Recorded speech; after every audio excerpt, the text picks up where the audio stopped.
Hey, this is C&D channel. I'm Chris, and this is MMA for you. I'm going to be doing my predictions for Legacy Fighting Championship 9, which is going to happen on December 16th on HDNet. Pretty good card. I've seen a good amount of fighters here. Some, though, the disclaimer with a lot of the smaller shows, there are a couple fighters I haven't seen too much of. But, yeah, let's get this started, man. Okay, we got welterweight champion Jorge Patino versus Mike the Greek Bronzoulis. I remember seeing Patino fight Pete Spratt in the last or in a previous Legacy Fighting Championship. Both those guys gassed pretty bad. That's the thing. So I questioned the cardio. I questioned Bronzoulis' cardio. I remember I saw a fight with the Greek, I think on Legacy, and he looked to be a bit gassed himself. Very interesting matchup as well. As Bronzoulis, out of his 13 wins, 9 of them are by KO or TKO. Whereas with Patino, 11 of his wins are by submission out of like 25 wins. So you definitely have the grappler versus striker matchup here. One thing is, both these guys are in their 30s, but Patino's 38. Whereas Bronzoulis is 32. So it's kind of tough for me to say because, if Patino gets it to the ground, Bronzoulis could be done, but,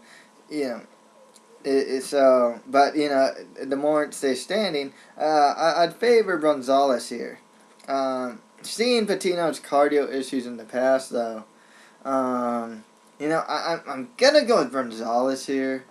I'm going to go with the Greek to win this one.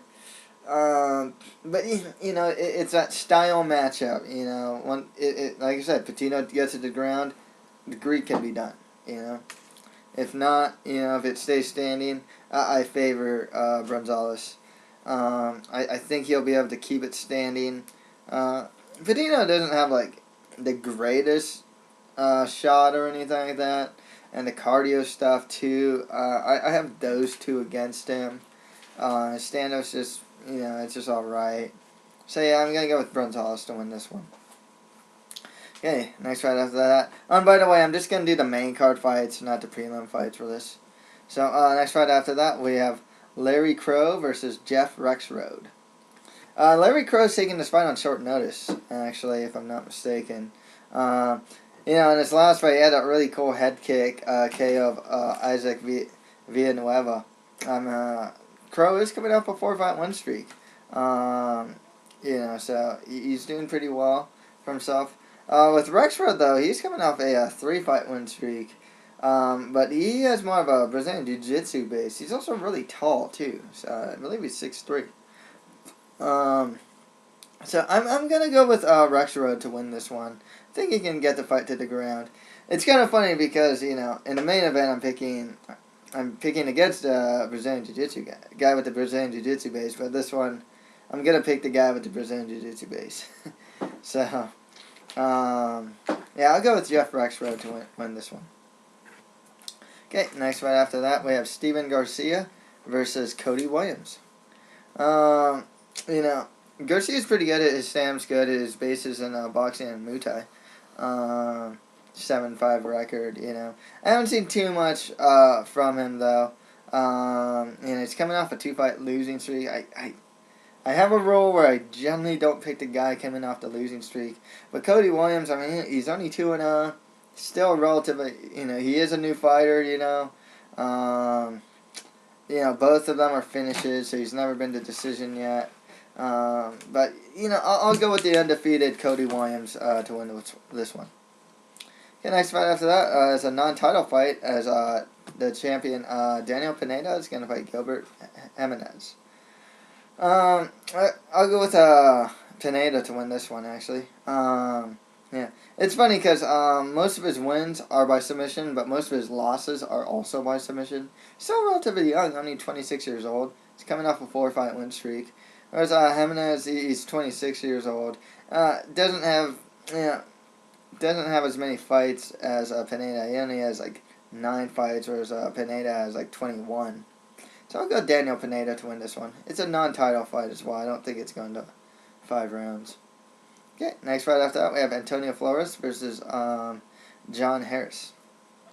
I only know Antonio Flores from his fight against Pete Spratt, where he got knocked out right away by like the only punch strike that Pete Spratt threw. You know, you know, it sucks because that's my only impression of the guy.